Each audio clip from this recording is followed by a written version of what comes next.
I'm pretty sure if you're watching this video, you already have a good idea of what Super Mario Bros. Is. I don't think I have to explain it. It's one of the most revolutionary video games in history and is even the most valuable video game ever sold. Being so iconic, the anniversary of a game like this should be celebrated properly, and it was. Super Mario Bros. Turned 35 in 2020, and to celebrate, Nintendo gave us multiple things for the special occasion for a limited time. These items included Super Mario 3D All-Stars, Game & Watch Mario, collectible coins, collectible pins, something I'm probably missing, and, what this video is about, Super Mario Bros. 35. Aside from 3D All-Stars, out of all of these items, I enjoyed Super Mario Bros. 35 the most, and honestly, I believe it's an amazing take on Super Mario Bros. And just an amazing game in general. So, even though its servers have shut down, I feel like it's only right to talk about why Super Mario Bros. 35 was fun while it lasted. For those of you unaware, Super Mario 35 was a limited-time online game for the Switch that puts you in the original Super Mario Bros., except this time, instead of playing the levels by yourself or with a friend by your side playing one at a time, you're going up against 34 other players, battling it out to win first place through various methods and mechanics. These methods and mechanics are new to the game that turn it into a battle royale type of game, and every time you defeat an enemy, you get a certain time added to your timer based on how you defeated them, and the enemy is sent to someone of your choosing. People with the least amount of time remaining, people with the most coins, people that are attacking you, and random. Out of all of these options, more times than not, you were better off staying on most coins because people with the lowest time most likely were KO'd by the timer, not you, and you would only get their coins if you KO'd them. And coins in this game were very important because you could trade 20 of them for a random item, be it a mushroom, a star, or a POW block. You could get any of them with just 20 coins. Sure, you can get a duplicate power-up, you know, having a fire flower and then getting a fire flower, but it is what it is. So at least with most coins, you had a good chance of getting them with what you sent them, and with attackers, at least you could send back what was sent to you. In 35-player battle, you'd start off on 1-1 and make your way through levels randomly decided by the game's AI based on what levels all 35 players picked. Sometimes you'd go to 1-1 and 1-2 and then, boom, you're at the final level. It was completely up to the game's AI on what level you had to play next. Now with Special Battle, you could start on any level with a certain power-up, amount of coins, amount of time, etc. I really enjoyed both of these game modes because they complement each other so perfectly. Every time you loaded up a 35-player battle, you knew what you were getting into, and with Special Battle, you had no idea what you were getting into. But really, aside from that, you only had course practice, options, and stats, as well as being able to change your icon and even completing daily challenges, but that was it. The only collectible were the icons, and you'd get the icons based on what level you are, and being level 69... 69... Yeah, get it all out of your system, Jen. Was that a robot pun? I didn't mean for it to be, but now it is.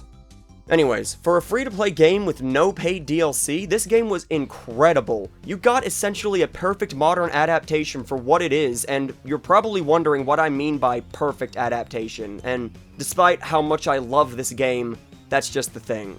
Super Mario 35 was a perfect adaptation. Right now, you're probably thinking, Bronze, there's no such thing as a perfect game. Thank you, Jen, and you would be correct. There is no such thing as a perfect game. There's way too many factors to even determine what makes a video game perfect. Even my favorite video game ever, Undertale, is not a perfect game. I mean, I can't think of anything wrong with it off the top of my head except for Mediton Neo, but even then, I don't think he's a problem. He's more of a... never mind, that's for another time. So, yeah. There's no such thing as a perfect game. A perfect adaptation, on the other hand, is more than achievable. You're probably wondering what I define as a perfect adaptation, and you're right to wonder that since a lot of people define different things like that are perfect in many different ways. So here's a baseline for now of what I define as a perfect adaptation. Keeping a good source material, making the adaptation better, if possible, adding something the original didn't have, giving a unique experience from its source, and having the adaptation age just as well as the original.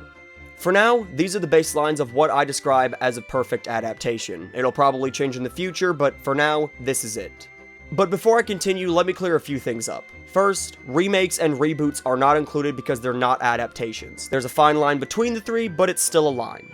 For example, Punch-Out for the Wii is not an adaptation, it's a reboot, and 2019's Resident Evil 2 is not an adaptation, it's a remake. And I can tell you that I've played Skyrim Special Edition enough to know that it is not a remaster, it's an adaptation. I don't care what anyone says, that is not a remastered game. You can't really remaster a game 5 years after it came out, Bethesda. A $60 touch-up a remaster does not make. Why did you label this as a remaster?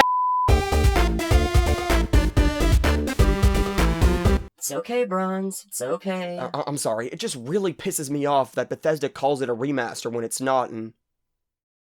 Oh, are we on? Sorry about that, people. It's just, you know, Bethesda. I hope you all can understand. Anyways, I also want to clarify that when I say adaptation, I don't imply different types of media as adaptations, like movies being an adaptation of a video game. I'm not including these for many reasons. Different media is meant to be enjoyed differently, so I'll leave those out for this video and just stick with video game adaptations for now. So now that you know what I mean by perfect adaptation, if you go through all of these, Mario 35 fits these baselines. It kept a good source material, it's just as good as its original game, not better though. It'd be really hard to make an adaptation better than Super Mario Bros. Not even the new Super Mario Bros. Games can compare to it. Mario 35 added the Battle Royale mechanic, adding something I did not expect to be so good in the original Super Mario Bros., and because of this addition, Mario 35 feels like a completely different experience than the original, and a great experience at that, and it's aged just as well. Actually, no, I can't say that.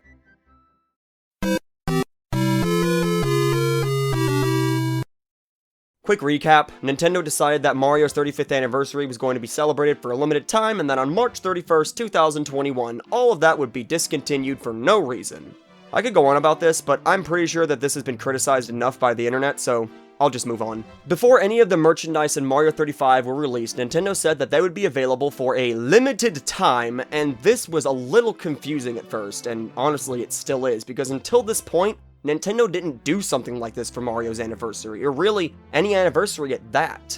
Making something available for a limited time and then just getting rid of it for no reason. So you all knew damn well that when I figured out Mario 35 was being taken down eventually, I was gonna play it to my heart's content because I knew this game wouldn't be available forever, and that is actually the only reason why I don't see Super Mario 35 as a perfect modern adaptation.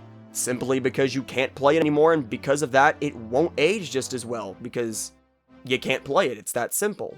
But if you were lucky enough to have played this, man oh man, was it a blast to play.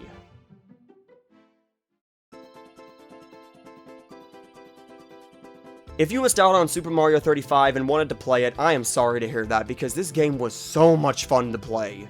I probably got into this game the most when it came out next to Super Mario 3D All-Stars, and I remember those two games being the only thing I did with my spare time for at least 2 weeks after I got them. I'd play Mario 35 when I was trying to 100% Sunshine for my Sunshine video, and some crap would happen to me in the game and get me irritated, so I'd play 35 to focus on something else, and the irritation made my focus even better, so it even led to many victories in Mario 35. I remember going over to a friend's house, and all of my friends that were there were so interested in this game, all 5 of us ended up playing it the entire night, and for a good portion of the day after, too. I remember one time, I was in the top 3 and I missed a platform by a pixel, so I had to watch myself plummet to my death. And this was on 1-3, the level with all the trees. So whenever I watched Mario miss it by a pixel, he plummeted straight down to his death for a complete second. I had to watch him die, knowing I could do nothing about it. All 5 of us let out a sigh of complete sadness when we all saw Mario stop dead in his tracks and fall straight down to his death. I hated when this would happen in the game, and it happened more times than you'd think, but even when it did, I just started the next game because, to me, it didn't matter if I won as much as it did to have fun, and that's exactly what I did. I had a lot of fun with this game, and speaking of top 3, when I was recording the footage for this video, I could never get higher than 3rd place. I don't know why either. Maybe it's because the game was getting shut down not long afterwards, but I just could not get 2nd or 1st for the life of me. Bronze Brawn getting nothing higher than bronze. Oddly fitting, isn't it? But I do have footage of getting 1st and 2nd, so whatever. Speaking of places too, I don't really have any proof of this except for people who were there and saw it, but believe me when I tell you that I had my fair share of S ranks when I played this game seriously. Completing daily challenges with ease and placing in the top few thousand with every S rank I got. I even had this photo of me being in the top 800, however, the event had started less than an hour beforehand, so I don't think it counts, but take it as you will.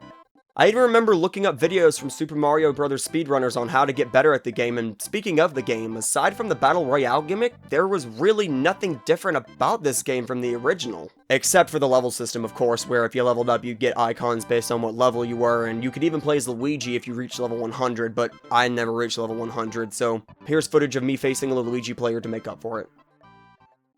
There's also one new song in Mario 35, and this song, it's my outro theme for a reason. It's an awesome song that I did not expect to be in a Mario game and is easily my favorite part of Mario 35. It's playing right now. I mean, listen to it. It's fucking awesome.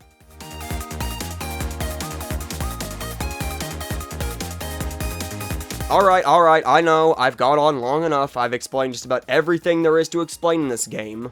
Well, actually, I could explain how you'd unlock levels and such, but that's just a technical thing, and I really don't think it's relevant for this video. So with all that said and done, it's time to give my final thoughts.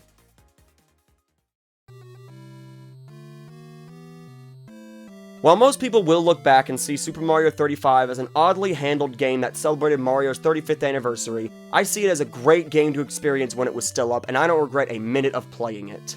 Now, of course, there is always hope. Nintendo could make something similar to Mario 35 and keep it up, and it would honestly make this entire video kind of irrelevant, but I feel like Super Mario 35 was enough of a blast to talk about, and that's why I believe Super Mario 35 was fun while it lasted. I want to thank you guys for watching, and as always, take care, and have a good one. Farewell, Super Mario 35. I'll miss you.